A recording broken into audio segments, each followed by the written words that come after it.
Hello, Steven. Thanks for Hi. coming on my podcast. Thank you for having me. I'm really excited. We met through Zoom a while ago. I don't even remember who introduced us. It was through something about influencer marketing, Rella. I honestly have no I don't remember. clue what the I was going to conversation ask you if was. you remember. Yeah, I think it was something to do with Rella, something to do with influencer marketing, but I don't fully remember. But I've been following you, obviously, seen the growth of Olipop, and I'm a huge Olipop fan myself. I think I remember telling you that. Thank you. And so I was so excited when I was like, wait, I'm coming to LA. I want to meet in person. And I want to have you on the podcast because I think Olipop is so incredible and I want to hear what you're doing at it. So, Cool. yeah. I'm happy to be here. Perfect. So I always like to ask people before like I get into the details about, the meat of the episode. What were you doing before you were at Olipop? So what was your very first job? So I studied finance in college. We had a student-run hedge fund at Penn State where I went. I got into that as a sophomore, and I managed the consumer sector my junior and senior year. And so I was in, a finance major, but I was like deeply studying these like publicly traded consumer companies.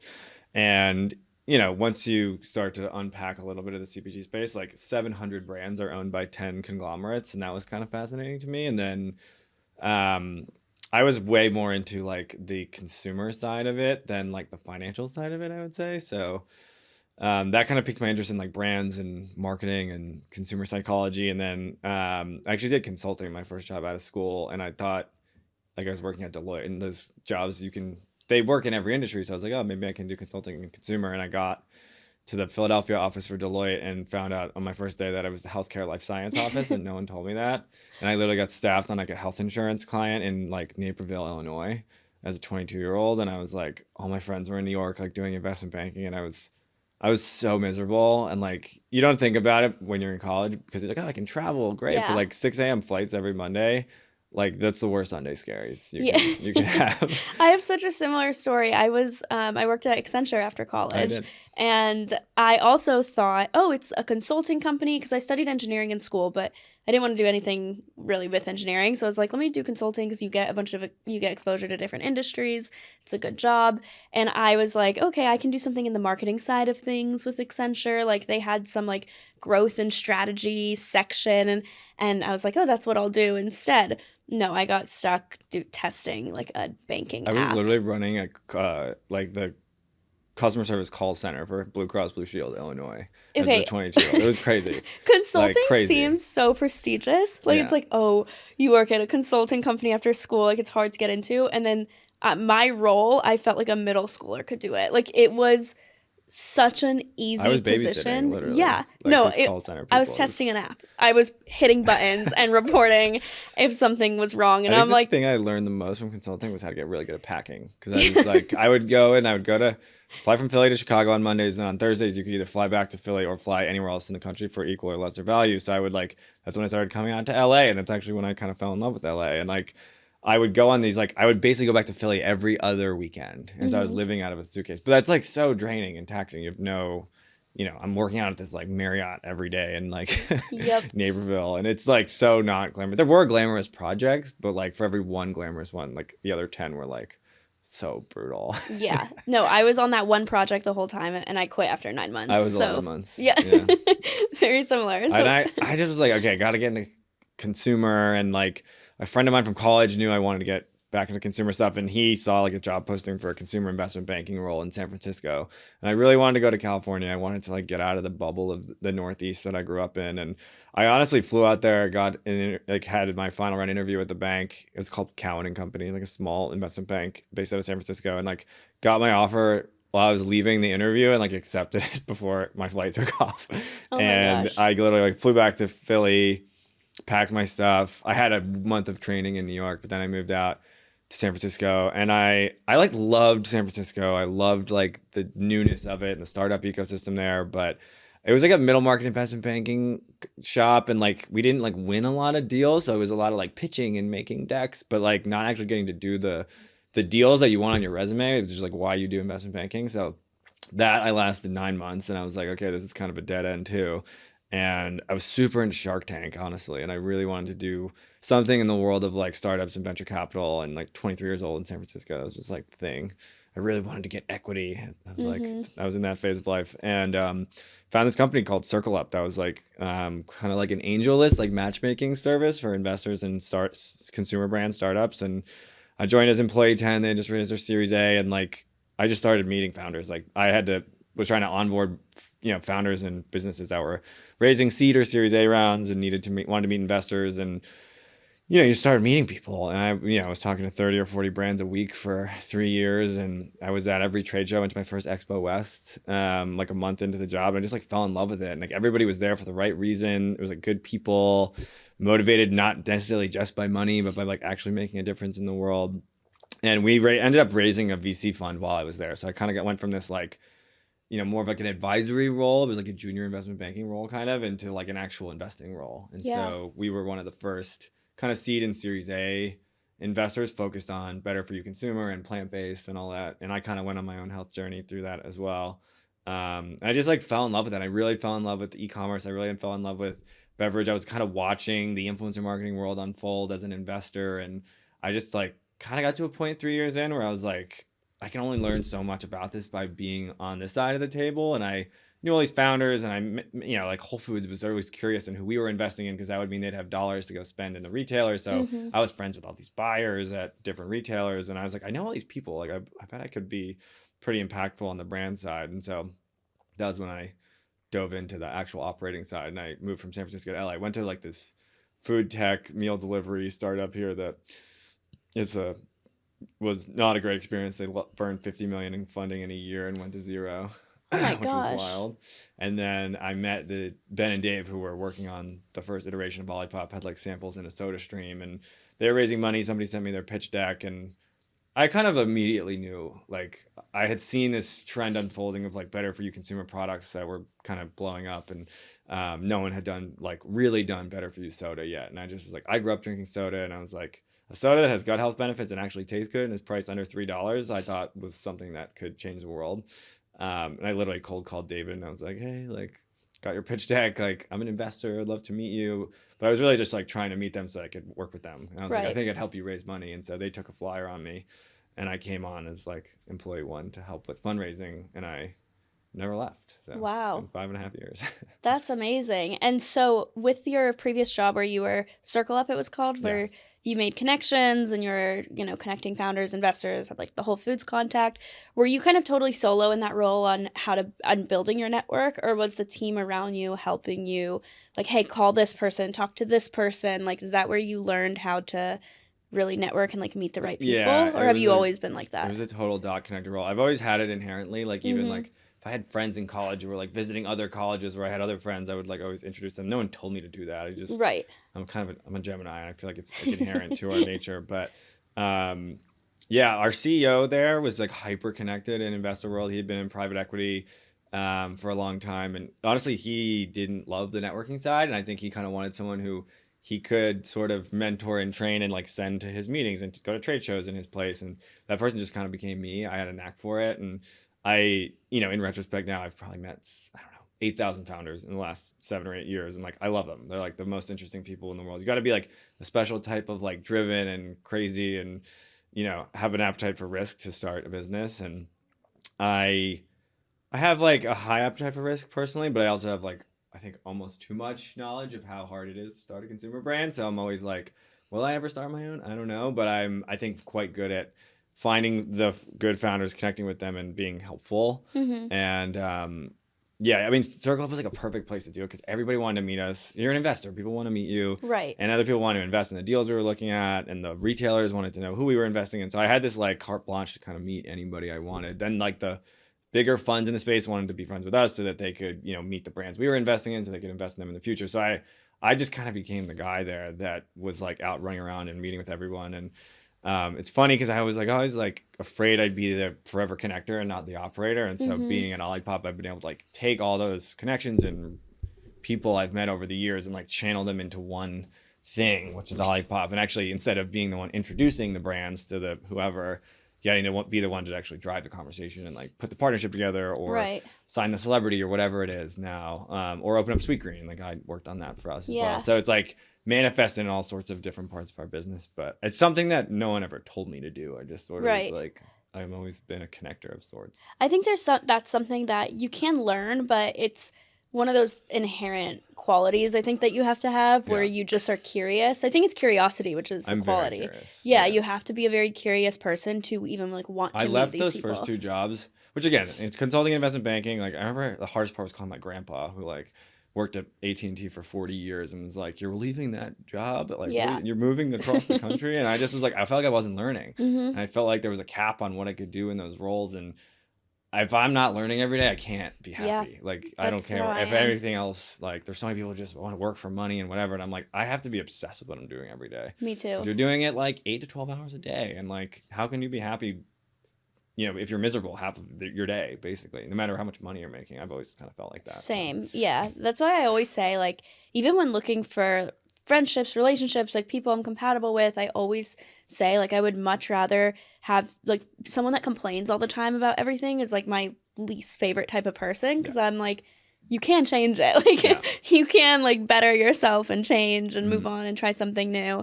So it's always been, like, Their something. energy sucks. Yeah. Suckers. Yeah. Exactly. And on the connectors point, there was like definitely good and bad connectors. I have some people in my life who like, I don't know, like lean on me as like they like as someone they always want to introduce, and like often that's great. I meet awesome people. I'm sure that's how I met you. Mhm. But there's like also people who are not like always thinking about the value of the introduction they're making, and they just like. And also people, my biggest pet peeve is when people don't do the double opt-in, when they just like introduce me to someone without Oh, asking me. And I like, hate that. it's the bane of my existence. And whenever anybody asks me for an intro to anyone, I always clear it with the other person every single time, no matter what. I have a handful of people who have like carte blanche and who I've given carte blanche to because I know they're introducing me to interesting people or whatever. But for the most part, I'm like, please ask. Because Yeah. maybe I want the introduction, but not for a month or something, Yeah. just because my schedule is crazy or whatever. No. And that's, I wish I could teach everybody that. I made a TikTok on that. I was like, let's talk about email etiquette. And Yeah. that was one of the things because so many people will just send me an email and they're like, hey, Natalie, wanted to introduce you to this person. And I'm like, who is this? Yeah, Like, I have no idea who this is. It's crazy to me when people do that. It's Yeah. like such a red flag.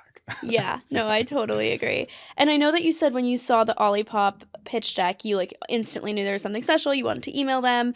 What was it about the deck itself? Was it just the idea or was it, their vision? Was it the founders? Like, what made it stand out to you so much that you wanted to talk to them and then you wanted to even like leave and work for them? Honestly, the deck was like aesthetically beautiful. And I Okay. think it's a good barometer of like how much the founders care about the details, is like how much effort do they know that graphic designers exist, because some don't, right? And they just make their like bare bones pitch deck, which is okay sometimes, but like in a world where branding and packaging are everything, like your deck is your first introduction to the brand, and it's like how much effort they put into the deck and what their creative contacts in their life, it's like translates into how it looks. And then the packaging was awesome, and like to me, like healthy cola, healthy root beer, and the other SKU was it was actually ginger lemon, strawberry vanilla, and cola were the first 3. And like I'd seen like Halo Top explode in Better For You ice cream, and Smart Sweets was blowing up at the time, Better For You candy, and Siete did it with Doritos, and I just like saw this trend over and over. Simple Mills did it with Cheez-Its, and I was like, no one's done good soda, right? There's like kombucha and sparkling water and tea, but none of those hit the soda occasion, and soda's a $40 billion plus category in the US. So like it had like everything I'm interested in, plus the packaging was amazing. And I grew up on soda. I was like, I want a healthy root beer. Me too. And I also knew, I always tell the story, like my dad was putting like flax seeds and everything when I was a kid and was like obsessed with fiber. And I don't know even where that came from, to be honest, but I was always kind of aware of fiber and its importance. And in the venture world, I was watching this like proliferation of like gut health and gut health adjacent startups kind of beginning. And so one of the perks of being in venture capital, you can kind of like see trends coming because you're watching these brands develop and seeing what's taking off. And I just was like gut health and soda and like putting them into one can. And we have 9 grams of fiber in every can of Olipop. There's 6 different types of prebiotics. There's a botanical blend that has gut health benefits as well. The product is quite complicated actually. And I just was like, I want this. It's like sometimes it's so simple as like, some investors get tripped up on what they want or what's useful in their life, but I feel like I have like a decent like understanding of like mass scale and like what products Americans really want. And for me, it was like, as long as this thing's priced under $3, like $3 is a super important price point in beverage, because there's a lot of these like better for you products you see at Erewhon that are like $5.99, and it's like no normal person Walmart is ever going to pay $6 for a drink. There's one beverage brand that's ever scaled past $1 billion north of a $3 price point. It's Red Bull.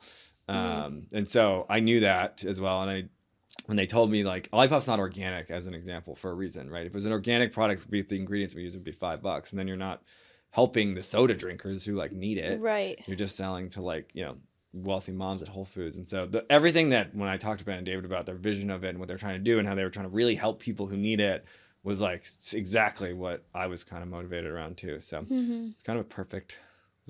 Perfect. It was funny because I was at the startup that literally failed like a week before I got their pitch deck, and I was in a dark place. I was like, how many people have been through a startup that goes completely bankrupt and like you lose your job overnight, and it was the perfect time for that to happen because I was a complete free agent for the first time ever, and I was able to call Ben and Dave and be like, I can start working tomorrow, which was kind of nice. Yeah, and when you were at the startup that failed, and I know you said it wasn't a good experience, but I guess what did you take away from that if you do ever go and start your own thing, or that you brought into Olipop of even like what not to do, or what are some like red flags you look for in companies? It was a bad mental experience, but I learned a lot. Yeah. I didn't trust my gut. Like I didn't actually think it was that great of an idea, but like they'd raised all this money and it looked on the surface like, it was going well, and, a classic lesson, raising money doesn't necessarily mean the business is doing well. It means the founder's good at raising money. Doesn't mean they're a good operator. I didn't ask for financials before I got there. He kind of told me a bunch of the financials, and like they were bleeding cash. It was gross margin negative, like all this stuff that I know in retrospect is like, how did you not ask that? But I just like wanted to be in LA and I wanted to be at a startup, and the comp they paid me was good at the time. So,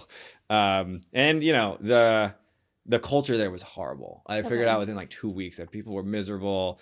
Founder was a very independently wealthy guy. He had no ability to manage people, and they were just like throwing money at problems and covering things up. And like culture is so important. And our culture at Olipop is like world class, incredible. We've gotten great employee retention. We do $250 a month per person for like health and wellness and mental health, and like all the little things like value. Culture is not what people write on the walls in the office. That's all lip service. Like, how do you show up for people? How do you, treat people? How do you ask for things? How do you manage? How do you manage up? How do you manage down? Like all those little things. And like the company I was at was just like, oh shit, Joe. Like the culture was so bad. And, I didn't ask those questions. I didn't do the right reference checks going into it. But I learned a ton. And I feel like it's informed a lot of how I bring myself to the table at Olipop. Obviously being on like the founding team, I've had a big part in our culture. And, I take it really seriously, and I think almost everyone on the leadership team at Olipop has actually come from a bad culture and like realized that no matter how well the company's doing or whatever, like if the culture's bad, it's not worth it. And I think we've had all these people that have defected from bad cultures, and we're specifically looking for a good culture and found Olipop, and it's like pretty special because we're all like really obsessed with each other. It's kind of cool. Yeah. But culture is so important. I agree. At Rella, that's one of the things that is like the number one priority is making sure that everyone that works with us, which we have a really small team, so it's easy for us to have good culture, I think, with a small team, but making that's the foundation is like 10 people. But like making sure that we are, like you said, actually showing up for them and like caring about them as human beings, because just saying like, hey, here are our values, communication is key, and be honest and transparent, like unless you actually put that into action and you care about them and care about their lives and their well-being, it doesn't matter like what you say at all.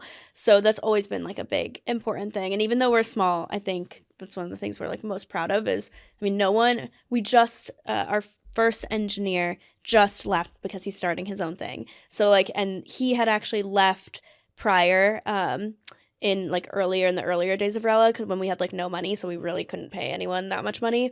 And he came back like 2 months later because he like hated the culture of this other startup that he was working at. Yeah, I think it's something like I just saw the stat. We had a leadership offsite with our executive coach 2 weeks ago. I think it was like 70% of employees say they're not happy with the culture of the companies they work at, which is wild. It is crazy. So I think we're really proud of that, but we want to keep it that way even as we do grow and expand the team. It's very hard with scale, right? We've grown from 40 to 110 people in the last 18 months, and it's like, because you start growing really fast and you just want to fill seats where you need bodies and you need resources. But like, I think we've done a really good job like maintaining the hiring rigor and being like, we're not just going to hire to fill a seat. We're going to hire the right person. And whether that means it takes an extra month or two, we've rushed some hires and that has bitten us, right? Yeah. We've had a couple that did not work out so well. And like, that can set you back way further. So Right. it's like, it's hard in the moment to like recognize that, but I think it's really important. Yeah, no, I totally agree. And when you got to Olipop, you were the first employee. So they took a first outside of like the two founders, right? So what made you stand out to them? I guess like if anyone's listening and they want to work at a startup and they want to, get hired, was it just a normal job application, or were you, Oh when you no, there was no. contacted them, it was like, There hey, was nothing. let It's me work samples with in a you? soda stream. It like was a month, 2 months from launching, but Mm-hmm. they needed money. I mean, they were raising money, and I knew that, and I thought I could help because I knew how to tell that story. I knew exactly what they were doing, and I knew the spiel. And like I obviously hadn't raised money at that point, but I'd been on the investor side for 3 years, and I knew the spiel, and I knew who the right seed investors were, and like I mean, to be completely transparent, I was like, it contingent on us raising money was me coming on board. But I had just met the founders of RX Bar, and they had just sold to Kellogg's for $600 million, and I had gotten in touch with them through somebody, and they were like very interested in getting into investing and wanted me to share deals with them. And like, I didn't know it at the time, but they were actually very interested in fiber at RX Bar. They were looking at a fiber line, and I literally introduced the Olipop guys to one of the RX Bar founders, and like in their first meeting, he committed to investing $1 million into the company. So it was Wow. like the first introduction I made was like the one. Yeah, that's And amazing. I think it immediately gave them credibility too, that I knew what I was doing and I knew what I Right. was talking about, which I didn't know what I was doing, but I was winging it, like we all are.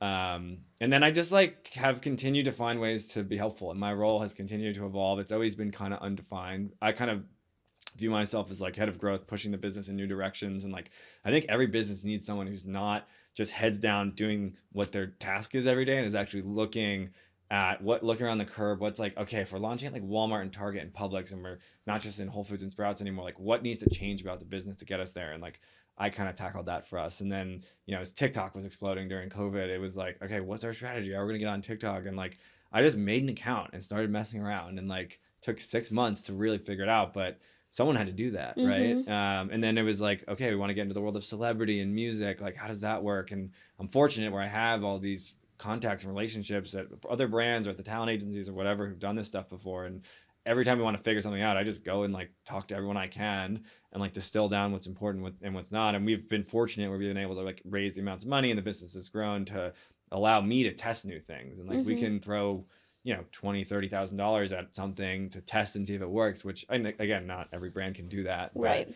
I think you have to continue testing and iterating, because there's so many businesses, especially in food and beverage, that like can kind of like get their way to 30 to 50 million in revenue just by selling in your obvious channels of like Whole Foods and Sprouts and Erewhon. But you have to evolve the business past that to really grow and really reach scale in middle America. And I think we've done a really good job of doing that. And it's something that I've obsessed over for 5 years. It's something I learned in the VC world. There was all these like premium products that would crush it in Whole Foods and then like didn't translate in Walmart because they weren't set up for it, and they didn't change their communication strategy. They didn't change the influencers they were working with. They didn't change whatever their marketing tactics were, because there's very different strategies depending on who you're selling to.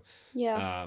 And so I think we've done a good job of like evolving the business, and we have to do it all again this year. We're about to launch in a bunch of convenience store chains, and that's a whole nother animal, and you got to do a whole bunch of other stuff to make that work. So Mm-hmm. that's what kind of this year is about for us. Yeah. No, I mean, you guys have done an amazing job, I think, at that. Like, I What do see you you notice the everywhere. most in the world? Like, So, what has piqued your interest the most? for me, the branding is obviously what caught my eye at first. Like, that was the first thing, and the fact that it reminded me of when I would drink soda as a kid, because I was a big soda drinker as a kid. Like, my family had the liters of, Coke and Where are you from? Sprite. I grew up in Florida and North Carolina, Okay. so kind of half and half in both.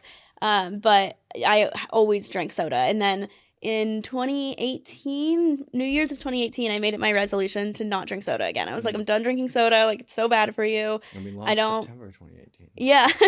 I didn't find you guys until maybe like 2022. We only sold in California for the first year and a half. Okay, yeah, so 2022 would make sense for when I found you guys, but or 2021, but yeah, I stopped drinking soda, but I missed it still, so I would drink sparkling water, and I never tried a soda stream just because I didn't really think I would like mixing my own flavors Yeah. together, because I don't want just strawberry soda, Yeah. like I want it to taste like Coke. And so I found you guys, it said vintage cola, and I was very skeptical. I was like, okay, it's healthy, how good can this actually be? And then I was hooked because I was like, oh my god, this tastes like Diet Coke. this truly does, and I always would drink Diet Coke. So I'm like, this like really You're kind of does. like the exact target consumer. Like, that's Yeah. the people that we're going after. Yeah, no, I was instantly obsessed, and then And the skepticism is another hurdle that we're always trying to, because like I think there's a skepticism of brands that market a lot. To be honest, like if you feel like you see something everywhere, you're like, this can't be. It's all paid for, whatever. yeah. Or influencers aren't to be trusted, whatever. Which I don't believe at all. But and then the second component is just like historically low sugar drinks do not taste as good as full Exactly. sugar drinks. I'm not saying our product is gonna replace same taste profile as Coca-Cola with 40 grams of sugar in it and fake sweeteners, but I think it's pretty darn close. I think it's the I closest think thing it's out there. super close. Our I grape is agree. like, I think, way better than any super fake grape juice, grape Yeah. soda out in the market. So I think we have some flavors that are actually better because they taste more real. Mhm. And as American palates have changed and people are getting away from that super fake stuff with the artificial colors and flavors in it, like I don't know, we're kind of perfectly positioned. Like our grape soda has, our grape classic grape has like real Concord grape juice in it and Mhm. lime, and like people can taste that Mhm. it actually tastes real and doesn't taste like a synthetic grape. Yeah, no, I mean now, like if I ever have a sip of a Diet Coke or a Coke, it's like I don't even like it that much Yeah. anymore because I'm used to now literally only drinking you guys, or just like a sparkling water. Like I don't like the super sugary drinks anymore. Have you had our So cream soda? no, I've had your root beer and your Dr. Pepper. I The know they're cream is called. crazy. Okay, It's really good. I'll have to try. It's And then not the in Whole Foods, strawberry. so it's like harder to find, but it's at Target. I think it's at Walmart now. I think I saw you guys at Whole Foods first. Walmart I has like think. almost the most flavors of anyone. Whole Foods has everything except for cream Okay. for whatever reason. Yeah, I think I saw you guys in Whole Foods first. I'm not exactly sure. And I'm not sure if I saw you like through social media or if I just went to the grocery store and saw you. I don't really remember, but I knew I was like hooked instantly. So now I get like everyone on it and I'm Dang. like always buying it and like talking We have about very it. high So word of mouth. People love to share and talk about it. And obviously I had been involved in so many brands before, and I just have never seen something like this where like the number one comment we get on social is like, I tell all my friends about this. Yeah. Or like everyone has somebody in their life who's trying to get off soda. It's like usually a relative, a mom and dad, an aunt, uncle. And we're like a solution. And it's this Mhm. highly shareable thing. It's like, oh, my mom's been drinking like Dr. Pepper my whole life and she's got cavities and she's, Mhm. obese or whatever. And like there's this product that actually is kind of a solution. So yeah, Right. people, and everyone has a soda story. I've noticed like everyone has some soda. Like I grew up drinking, I'd play mini golf with my grandpa in the summer and we'd get birch beer after. That was Yeah. like my go-to. I mean, my mom, nowadays my mom is way more into health. Like we don't have soda in the house anymore. We have like Olipop, for example, or like sparkling water and stuff. But growing up, we would just have soda like for dinner, for any. Crazy, right? Yeah, and like now, we don't have that. I But mean, some people every now and then I meet people that like surprise me that like still drink like a full sugar Coke a day, and I'm like, it's like healthy people that live in LA, but it's like their vice, and I'm like, holy smokes, that's like, you're not even supposed to have more than like 30 grams of sugar a day, and like one can of Coke's got 44 grams. That's I think. crazy. And, like, if you're drinking some people are drinking 2 or 3 of those. Yeah. A day. It's like holy smokes. Yeah, I know some people that drink like multiple Mountain Dews in a day. Like Yeah, that's I like, don't and I know. think Mountain Dew is the worst one. I think when I it comes mean, to like that's- sugar depends what and you're measuring, but Yeah. they're all pretty bad. Yeah, Mountain Dew's very very high. yeah. So I know someone that's doing that. No, but that's how I found you guys. And I know that you said that, the way that you market it towards different types of people, you have to have different strategies. How did you start though with growth? Like I'm assuming you didn't have the highest budget at first if you just raised like a pre-seed or seed round at Yeah. first. So what was your initial We've your never role? had that high budgets. I think people are always surprised when they look at our financials. Like our percentage of spend marketing sales is like half the industry's norm. Oh, wow. Honest. Yeah. So how do you do it on a budget? Like what was the first thing you tested? What was the first thing that worked? How long did you stick get this to question it? a lot, and from like smaller brands that are trying to figure it out. Like we've had some like quasi lucky things happen at Olipop. Like we didn't sell a can outside of California for the first year and a half, so we like really got to know our customer. We wanted to know what they liked, what they didn't like. Are they going to pick something up that says soda? We used to call it a sparkling tonic on the can, which was really confusing to people. We realized we had to change that. And then, end of 2019, we raised our Series A. I was needling to launch e-commerce, so we set up a website. We literally flipped it on like Feb 2020, and then COVID hits, and like we were ready for that. And it was kind of the best thing that ever happened to us because it forced us to honestly go out and figure out how to do paid social, digital marketing, podcast advertising, influencer marketing, and like everyone was cooped up, everyone was shopping online. It was the perfect time to dive into those things.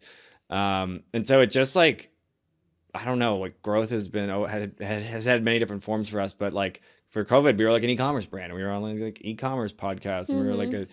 in that world. And now it's like 15% of our revenue maybe is .com and Amazon, and we've had to like rejigger the growth playbook over the last couple of years as like the world's opened back up, and as we've launched these more like mass retailers.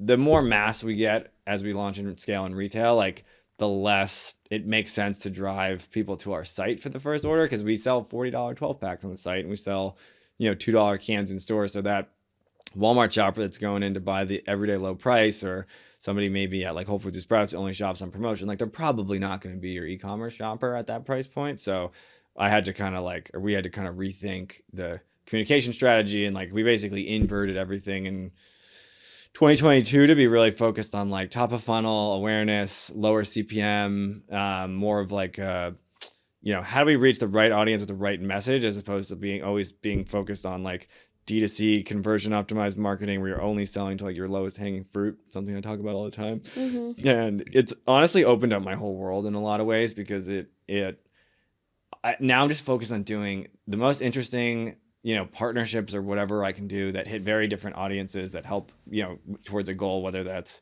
it's a convenience store or Costco or Kroger, Walmart, or Target, whatever. And I'm not just focused on like the D2C customer acquisition game, because it's really hard in beverage. And it's also just like, it's really narrow who you can go after for that. Yeah. And so, it's evolved, and TikTok's been a huge component of that. We've done 2 billion views on product placement videos with creators in the last 2 years, and that's been a huge component of, I think, a lot of our like top of funnel success. And then this year we're going to do more like middle funnel storytelling partnerships that are not just product placement, but are more working with specific influencers, athletes, musicians, to actually tell stories about the brand and get the point across that it does taste really good. Like what is storytelling when you say working with like celebrities, for example?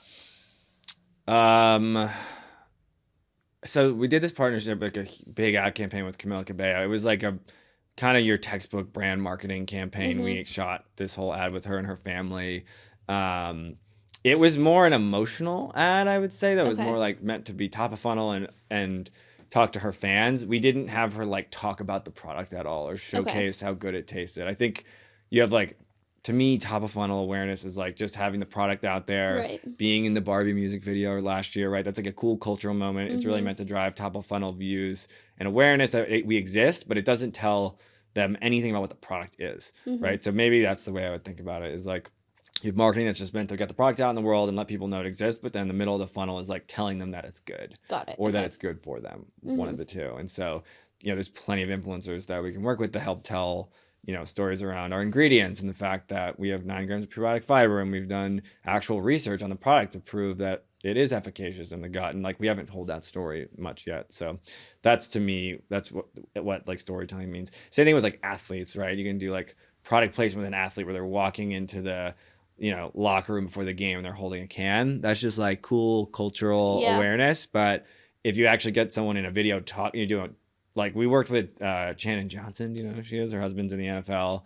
Ju and Mm-hmm. Chan is their TikTok, and she's amazing. And we had them do like a blindfolded taste test of the products on TikTok, where he was like drinking and guessing what it was, and that's much more storytelling than just Right. like product placement. Right. Okay. And what was the first thing that you guys did that you were like, oh, this works, let's double down on it? Was it influencer marketing? Was it just organic content? Was it digital ads? Like, what I was the mean, thing that worked I think the like first? light bulb moment was our first month of doing like a real influencer campaign during COVID, and it was like the very traditional like 3 to 5 frames, discount codes, swipe up, buy now, and like I think the first one that really blew my mind was like this account. She's actually based in LA. It's called Trader Joe's List. It's an Oh, account. I follow it, I think. Yeah, Yeah. Natasha. She like, we weren't even in Trader Joe's. We've never been in Trader Joe's, but she just has this like crazy converting audience. And like, I didn't know this world existed. Like, Yeah. we got introduced to this agency, and they, onboarded us, and they were like, we'll do a test, like 25K, whatever, like 10 creators, something like that. And she did like, I think it was like 10 grand in sales from her story post about us. And we're not in Trader Joe's. It's just like posting about it. And I remember seeing it come in on Shopify, and I was like, holy shit. Like, it was the most Wow. sales we'd ever done in a day at that point. And then we did a podcast ad right around the same time. It was right before the 2020 election, and it was on Pod Save America. It's a big kind of center left political podcast, and we got really lucky. They called us like a day before. They're like, we had an ad open up in our thing tomorrow. We can't tell you who the guest is, but it's a huge guest, and it was Joe Biden. And it was like a month before the election, and we got like an ad read in this episode, and the host went way off script, and they like gave this really passionate one guy's like a big Diet Coke guy, and he was like, I've never tasted anything that could get me off Diet Coke until I found Olipop. Like, amazing testimonial, and that did like 50K in sales. And that was a for us. singular ad read. Yeah, one like 2-minute ad read. That's crazy. It was crazy. I mean, it was nuts. It was like the best testimonial ever. I wish we could have like clipped it and cut it down and used it in our own ads. But yeah, so like when I saw some of that stuff happen, and like there was some element of luck there, to be honest, but you started seeing these direct results and you're like, oh snap, like this can really work. Yeah. But then it like started not working. Like within 9 months, I would say, when the world was starting to open back up again and people weren't just cooped up at home, like, we ran some of the same podcasts, we ran some of the same influencers, and it just didn't hit the same. And so, that's why we've had to kind of keep evolving the thing, because like stuff that works now like might not work in a year, and you have to like, I don't know what's going to happen with TikTok, right? A lot of people are saying TikTok's getting diluted with TikTok Shop. Like, what's going to happen there? Is a new... Are you on TikTok Shop? Is Olipop?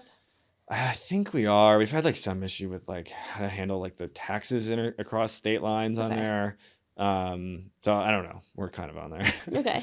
We're not pushing it super hard, but I don't know. I feel like a lot of the comments I see from people just broadly are that like every third video on TikTok is an ad now and they're trying to sell you something. And I think people don't want to be sold to. That's part of my whole strategy with this product placement stuff, is like, I just want people to know exist and think we're cool. I don't want to like bash them over the head with a sales pitch at every turn, because I think people just get sick of that. And I think we have a product that sells itself. Like, people, totally, yeah. Our customers do some of the selling for us. So it's like getting them over the hump and letting people know that we exist and getting people to try it for the first time. That's kind of my goal. But we've got such good word of mouth. I think with ads, the best way to do it is having the consumer feel like they found you themselves, even if it was an ad or like on social. Like, there's something that I use, Armora colostrum. Do you know what that is? You've probably seen ads for it. Been blasted by more ads from them than anyone else in the last 6 months. I see ads for them everywhere. I've like tried to I actually got connected to someone on their team and we couldn't find time to talk or whatever, and I was like, what's going on over there? Yeah, I want to interview the founder. She lives so much money. She lives in Miami, and I think I'm going to interview her. So I'm super I know excited. The newsletters are running ads in, because we've run. I feel like I've bought every type of media you can buy almost at this point. I know what things cost and what they should cost, and they're on every newsletter we've ever worked with. I see them. Yeah, they're everywhere. I'm sure they're doing a ton of podcast ads. I don't listen to that many podcasts, but so I've been using them, and I used them even before I got blasted with all these ads. My mom has been using it for like 2 years or something, so a long time. But I just started using them like maybe a year ago or last year. It is the only thing that has helped like clear my skin and like make my hair grow. Like, I have tried so much. After I got off birth control, my hormones went crazy, and that was like the only thing that helped. And so I have told everyone about it, because I have been really open about like my skin journey and like hair and all of this stuff like on my social media, that people have noticed. They're like, oh, your skin looks a lot clearer now, or like, what are you doing? And I'm like so excited to be telling people about this product. So I've never gotten paid from them, never worked with them on like an ad sense, but because I'm almost surprised they haven't reached out. Like, we're constantly I'm a little insulted. perusing. No. We're like constantly perusing social for people, and even when creators or whoever, managers, whatever, reach out saying XYZ loves Olipop, they love to work with you. I'm like, have they ever posted it? Like, do you have any analytics? Because if you show me a story that had like really good engagement of you posting Olipop, I'm like, great, let's do something. Yeah, no, I posted something and it got like so many clicks and conversions with sales, because I like linked it to an affiliate for Armora. So like, I know it sold a lot, and so I'm hopefully gonna work with them one day. What do you do your affiliate through? LTK? LTK. There's Amazon. We're gonna sign up for LTK. Yeah, I do LTK mainly just because it's easier to have everything in one place. Affiliate's such a weird world, but but I like, it doesn't feel like a sale, because it's like they know that I've been talking about my skin. They know that this is something I'm excited about. So if I even did an ad for them, that's exactly how I would sound. And like, I think it would do better, because people would think it's like a friend recommending it. Like, similarly when I talk about Olipop, it's like, oh my God, I swore off soda for so long. I used to love soda, and now I found this. Now I can have my little treat at night. It's relatable. It's understandable. Yeah. I mean, that podcast ad was like the best performing one we've ever had. But then like we did Dak Shepard, who's also like a known Diet Coke drinker, and like Mm-hmm. he just read the exact talking points I gave him and didn't go off script at all. He was like recording it for whatever reason in that episode alone without his co-host, and we had done an onboarding call with the co-host, and I Mm. was super excited about it, and it just didn't perform. And it was also like where they slot you in the episode, like Yeah. the pod save when we were early, the Dax when we were late in the episode. So it just like there's so much variability in that stuff, and that's why you gotta be able to stomach the losses to Yeah. hope to find the wins. Yeah. And is your role coming up with these strategies, and has it evolved? I mean, now that you guys have 110 people, I'm sure you delegate also, like, okay, you do this, but like, what's your role right now? Is it overarching strategy, or are you still very much in the weeds? Um, it's a good question. It's kind of ever evolving. It was used to just like be kind of me, and then we had a social gal and a couple creatives, and I was managing all of this paid stuff, influencer podcasts, all through agencies. Honestly, I like Mm-hmm. believe in agencies for this stuff. The last year we've grown a lot. We hired like a VP of marketing, we hired a PR director, we hired a media lead, and so I feel like it's like the 3 to 4 of us coming up with ideas. I'm probably the highest on the idea generating side, but like an Mm-hmm. idea can come from anyone. Mm-hmm. And now we kind of triangulate between like media, PR, and me as like what's the strategy? What are we trying to do? Right, we're launching at Wawa, and it's like how do we want to attack that Philadelphia market, which is so synonymous with Wawa, and looking at it from a media and a PR angle, and we kind of like create these plans together. And like I try to, Marjorie is our PR director. Like we're in touch every single day on stuff because like I need things that can be PR stories for her. And then she's also coming up with like concepts like that mocktails in minutes thing we did in January, Yeah. the mocktail generator on our site. Like she completely came up with that. Like we just needed something for January. And like that was a purely PR driven idea. How And then quickly? I layered in influencers to help amplify that. But Yeah.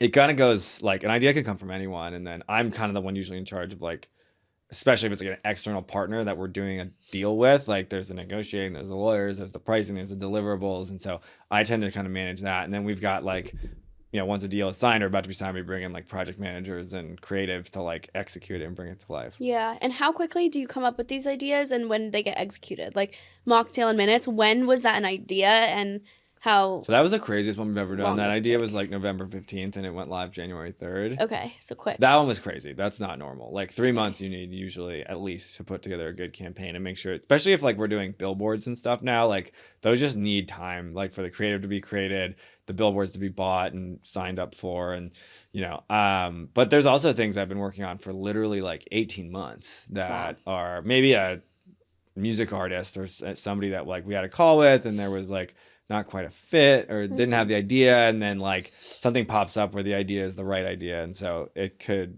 we have 3 big like professional sports sponsorships that we're about to announce across 2 different leagues, and like those are things that all took like 6 months from like first conversation to like ironing out the package and the pricing, and for those they have to like get cleared by other soda brands that they may be working with. So there's like lots of different factors, and so Yeah. celebrity stuff takes a long time too, because like the contracts are pretty thick, and like you Yeah. have lawyers on both sides, and there's red lines, and like I think the Camila contract took us like 9 months. Wow, that's Yeah. crazy. Which sounds crazy, but if you have like 10 revisions on each side, and each side has to weigh in and give their red lines, like lawyers don't move very quickly Right. historically, and so it could be like a month, and that's just like 2 sets of red lines going back and forth. So Mhm.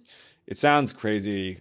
And then I remember people always telling me that, and then once we went through it, I was like, okay, I guess I get it. Yeah. Why did you choose Camila Cabello to work with? Like, what made her stand out to you guys that you wanted to work with her? So again, I was just trying to figure out that world.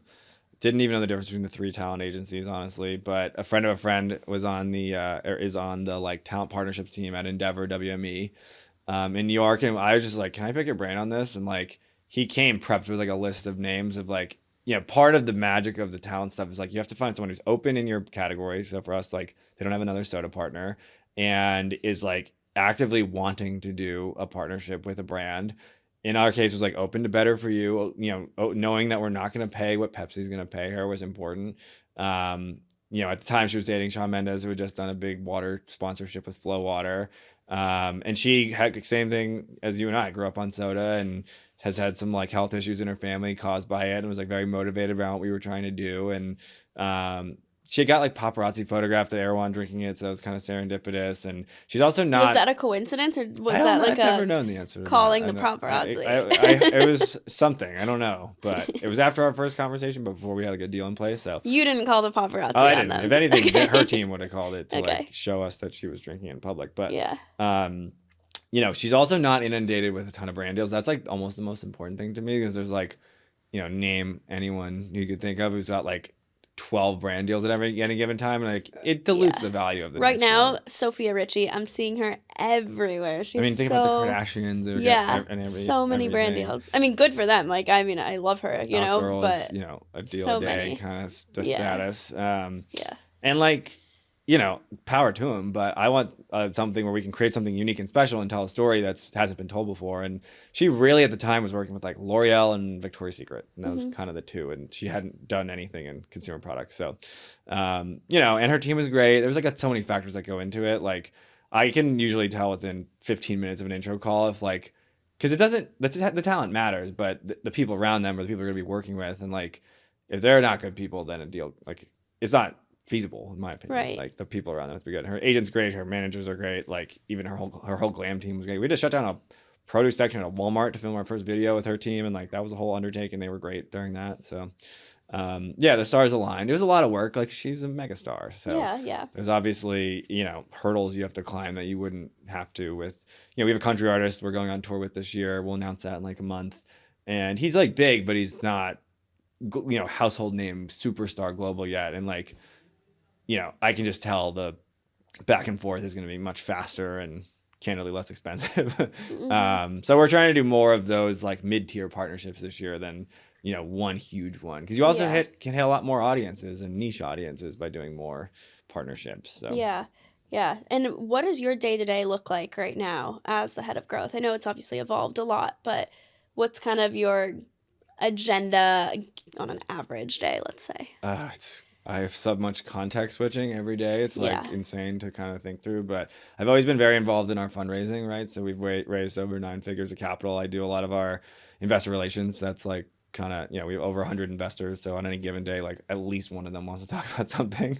So that's a component of it. And then, you know, this like, you know, overarching marketing strategy, where we're going, you know, what are we trying to do to get there? This particular time of year, I don't know when this podcast is going to come out, but we're talking here in the middle of February, like is insanely busy because we're getting all these partnerships in place that are going to be activated throughout kind of quarters 2 through 4. And, you know, we have 3 professional sports teams, 2 country artists, you know, this Wawa campaign that's coming.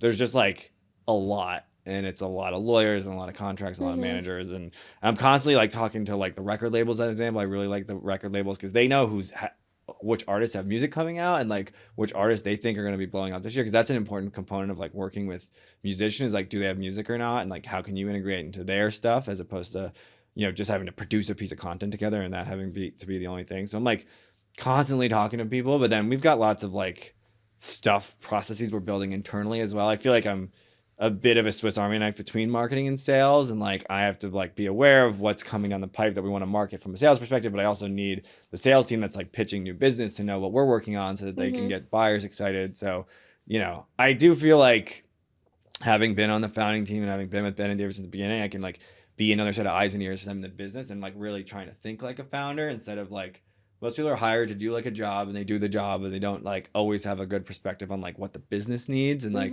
because I was in the investing world and I've been, you know, in the business now for almost 6 years, like I just have a good sense of where we need to go and how we need to get there. And like, I'll flag things sometimes. I'm like, we're going in this direction. I'm like, this doesn't make strategic sense for this goal. And like, sometimes it's hard for like day-to-day employees to like be able to pull out and like see that stuff. So, it's crazy though. And I love it. I'm like, you're learning a lot. Very uniquely suited to it. I'm still learning a lot. Yeah. I feel like I always tell people I get like a new MBA every 6 months. Like doing these 3 sports partnership negotiations the last 6 months, I've like learned a ton about how that world works. And, you know, we're blocked out of most sports venues because they have Coke and Pepsi contracts that preclude them from working with us. So there's like, you know, ways we've had to try to find around it, or finding these, you know, teams who are building new venues where we can sneak in there before Coke or Pepsi. But yeah, that's been a whole wacky world Yeah. to navigate. I'm like a big soccer guy now. I went to like probably 5 women's soccer games last year in 3 different cities, and they're so fun. I love Yeah. it. I never Yeah. was a big soccer person, but now I'm like pretty into it.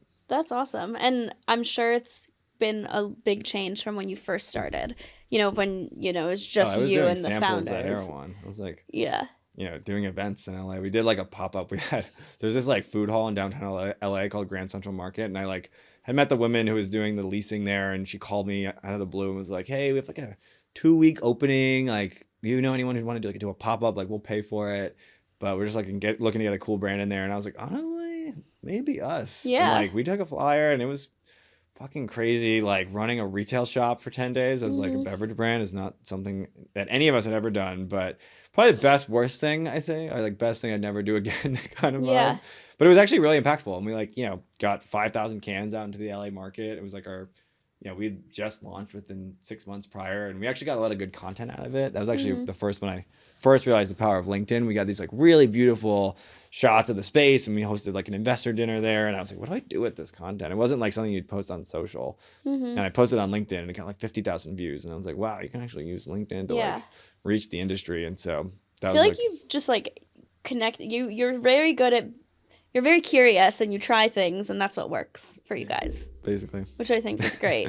Would that be your biggest piece of advice, or what would be your biggest piece of advice for a consumer founder right now, especially trying to enter into a pretty crowded space, which is, food and beverage, but just in general into a crowded space? Yeah, I think on the food and beverage, like super early stage founder, I don't think most founders like really understand their unit economics and like really figuring out if you can actually make a product that can be profitable at some point. Like anyone can make a nice brand and a deck and like put packaging together, but like really understanding supply chain and like knowing like just because you make something in your kitchen that tastes good, like doesn't mean it can be manufactured at scale. And that's a huge issue in the space. And then I think a lot of brands get like some success, they'll raise their Series A, they get into like, Whole Foods or something, and then they don't realize that the thing has to evolve once they get into Walmart or Target or Kroger. And like, I think the like constant evolution is what has been a huge component of like our success and like completely growing the brand up into a new stage of the business, literally every like year, if not every 6 months. Yeah. And so just that like ever evolving attitude of like knowing that what's working today might not work in 6 months and having to constantly evaluate like the next thing and like figuring out the next stage of growth. It's hard to like pull yourself out of the weeds to do that, but you have to as the brand grows and you start talking to new customers, especially these D2C brands. They like gobble up all these early adopters online, and then CAC start going up, and they're like, we're going to retail, and it's like they don't build a brand. They're just like good at performance marketing, and like you can't just do that forever. Yeah. No, I think you guys are killing it, and I also think you are doing such a great job at the way that you're evolving, like you were mentioning, because I think a lot of people think Whole Foods, Erewhon, that's the end all be all, and that's honestly like the beginning. I think that's not majority of the United States. The surface. Yeah, like I think so many people forget. We did a giveaway with Cheez-It and Dunkin' like last year, and people were like, "Whoa, like better for you brands partnering." And it's like some brands be like, I don't want to work with that unhealthy brand. And we're like, we're a soda.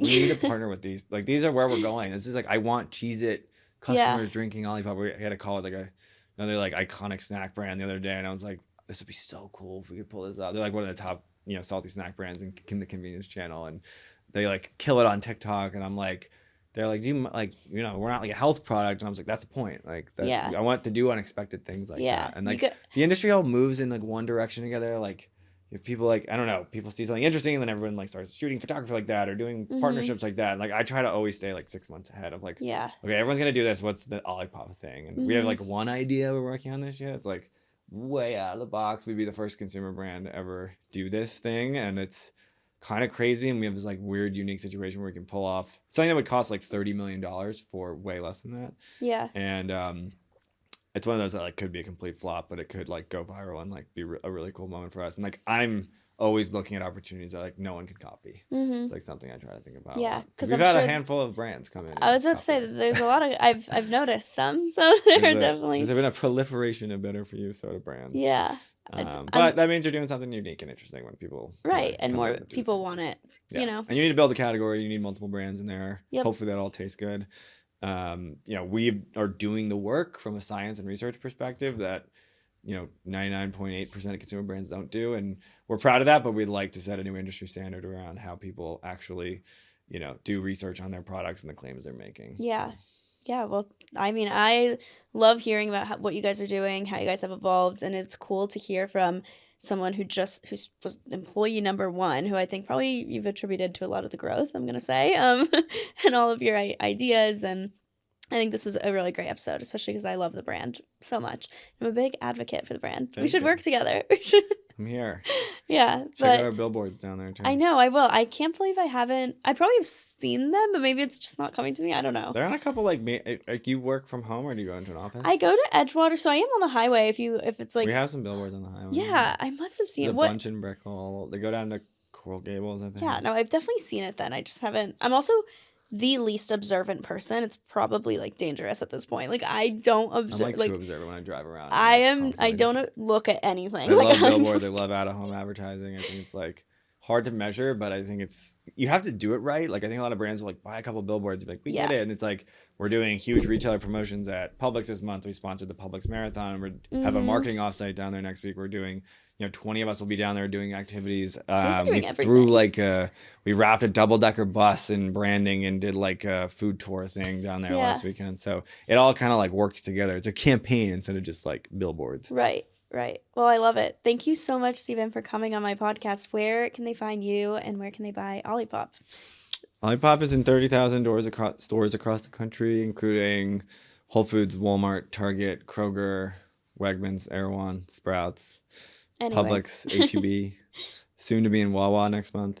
And then LinkedIn, Steven Vigilante, Instagram, Steven Parker, my middle name. Perfect. You guys should sell it like a Papa John's or like I a desperately want to do a fast food yeah, partnership. or like Subway, because those two places specifically are like core memories for me as a kid when I would drink Coke. Like it was like if I have a Papa John's slice of pizza, I need Coke. If Yeah. I have a sub from Subway, I need a Coke. Yeah, Subway would be Like there are like some where that's I'm like like changing the world, right? If you're in a Subway or McDonald's, but we don't Yeah. have fountain soda yet, so that's partially the reason it's hard to sell on that channel. And then Coke generally, from what I understand, sells those fountain soda drinks like at a loss, so the retailers can make a lot of money on them, and it's sort of like a marketing play, and we just can't do that yet. Yeah. So like we're in Sweet Green, we do really well in there, Yeah. and some of these accounts that do more grab and go, we can play in, but most of the fast food chains are all Right. fountain. So Right. hopefully we'll have fountain at some point in Okay, the near well- future. I would kill for an Olipop fountain soda. I think it'd be the best thing ever. Yeah,